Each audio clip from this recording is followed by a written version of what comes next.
How was your Howard experience? And why did you choose Howard? Yeah, well, Howard was always my dream school. Hmm. I got a scholarship for undergrad to Belhaven College and chose to go there for undergrad because I actually had read this series of books by Dr. John Perkins and also his son Spencer Perkins. And it was all about community development, the 3 R's of racial reconciliation, relocation, redistribution, and reconciliation. And just like I love their philosophy on community development. Like we're going to just pool all our resources.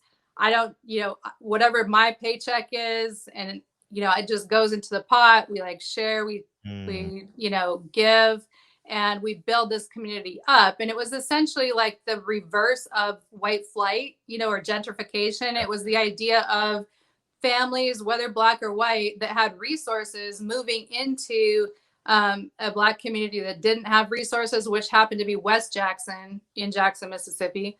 And then infusing that neighborhood with those resources, law firm, GED program, community housing. I ran a tutoring program for kids, 25 kids after school, Mhm. that kind of thing. So anyway, I had a great experience in Jackson, but I went to Howard because once again that had been my dream school. And after my mentor died in Mississippi, who actually he had been the first one to even integrate Belhaven College. So he was the first Black student to even go there historically. So I went to the school that he was an alumni of, and um, I got teased a lot for my art at Hmm. Belhaven because it was a majority white school. I was the historian of the Black Student Union. I was advocating on campus every day. I got the first African American history course started there, which still exists today. Started recruitment and retention programs for Black students, and it went from 5% Black student body to 15% by the time I graduated. So, within 4 years, and now it's over 50%. So it's really like I made it into a Black school. But You. anyway, because it's still the same president there. Roger Parrott, Dr. Parrott is still Mhm. there. Like that was the president when I went to Belhaven over 20 years ago.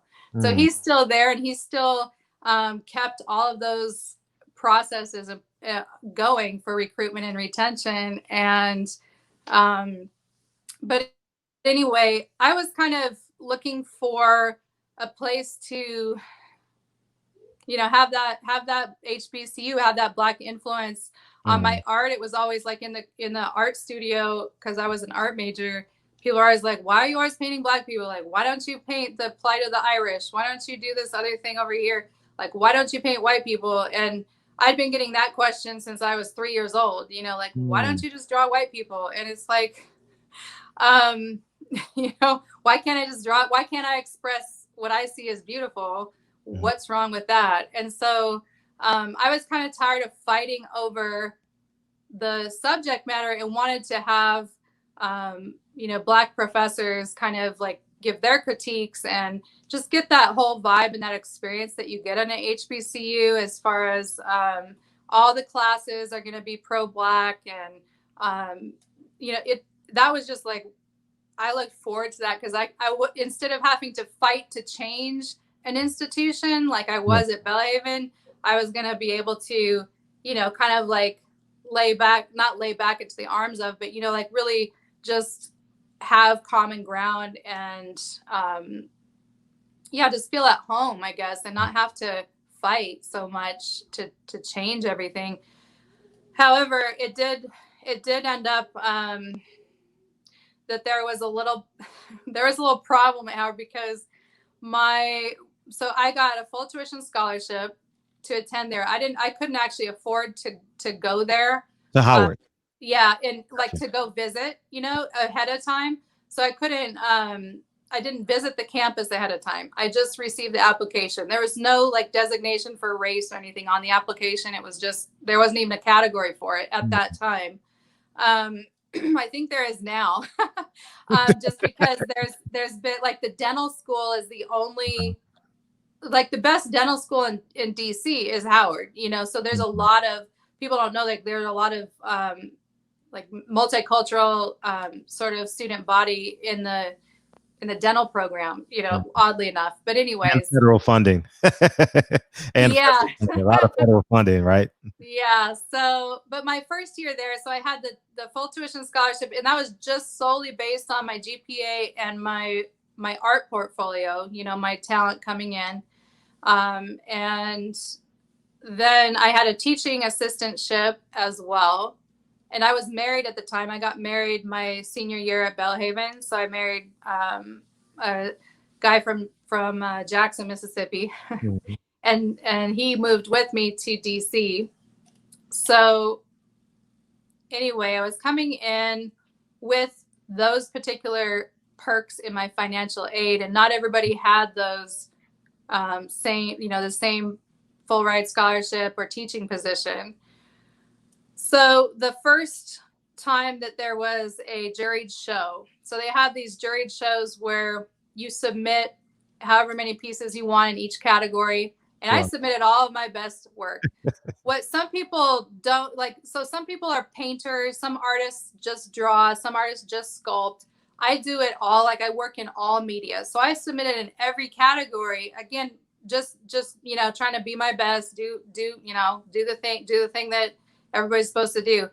I ended up winning 13 out of 14 awards. And that was like, so the judge doesn't actually even know who the artist is. They're just, once again, like my portfolio, like my scholarship, it was just based on the talent, based on the work, based on the merit. For the judge, they would come in and they'd pick, first, second, third place in each category. So for me to win like first and second place in a lot of those categories, and only one other person to win, an award, that, like, I cringed immediately, because I was like, oh shit, I know it's gonna come. I know this is coming now. And already people were like, oh, are you gonna pledge AKA and stuff? And I wasn't bougie, and I also wasn't ever trying to leverage like, oh, I'm like green-eyed, light-skinned, and all this kind of stuff. Like I wasn't really obviously wanting that, but that's where I kind of got pegged, I would say. Like, oh, she thinks she's better than, and they're just giving her preferential treatment because and some people thought I was white, some people thought I was light skinned. No matter what it was always like, the privilege factor was why I was winning these awards, not the merit itself. So, in all honesty, if I could have chosen, I probably would go back and not submit as much work, just not because I'd want to like make myself small or whatever to make other people feel comfortable, but just because I don't like, I didn't intend to dominate in that way. I was just trying to do my best, So that kind of sucked. And then the my painting professor, I won't say his name for legal purposes or whatever, but yeah, he ended up, when I got pregnant, my second year, I was pregnant with Franklin. And he would always make comments like, like if you're fertile, you're so sexy, and my wife can't have any more children. And like, I just, like, how's our baby doing? And like all kind of stuff. And I would always just kind of like shut him down, let him know like, look, I'm married, dude, this isn't your baby. He ended up becoming chair of the department that second year, and he withdrew my scholarship 2 weeks before classes started. And he said, you have white relatives, so they can pay for your tuition. And you also can come back when you're back in shape and have a 1-year-old. And other people need opportunities. And so, yeah, I kind of had like, I was stuck in a spot with my husband at the time was also going to college in Northern Virginia. And so he was kind of, like we were living off of my financial aid. And in DC, it's not cheap to live, like we had, like with 2 weeks notice, we didn't have anything else to like. So I went and talked to an attorney, and, my husband's like, we've got to sue. And, so, yeah, that kind of sucked, but I didn't actually sue for any kind of damages or anything. I was just suing, like, I was just basically like, I Just need this scholarship to graduate. Like, this is my plan. And I don't want to come back in a year, because then I'm going to have a 1-year-old who is going to be way harder to go to classes with. Like, I already raised 4 babies at, at that point. I knew that an infant is a lot easier to tote around and manage than a little toddler running everywhere, potty training and all that kind of stuff. So, they ended up reinstating my scholarship, and I graduated summa cum laude. Oh, congratulations. With my Master of Fine Arts when Franklin was 1. So they didn't admit any fault or anything, and they kind of like, brushed it away legally, and it is what it is. But it created some hostility that last year for sure. It was a little tense. My new thesis committee chair, though, was very supportive, David Smedley, and I ended up majoring in sculpture instead of painting because of the kind of bad blood between me and that painting professor who was, I felt like he was retaliating 100%, like for me not flirting back. Could like, be. Yeah, absolutely right. Like 100% what that was, but someone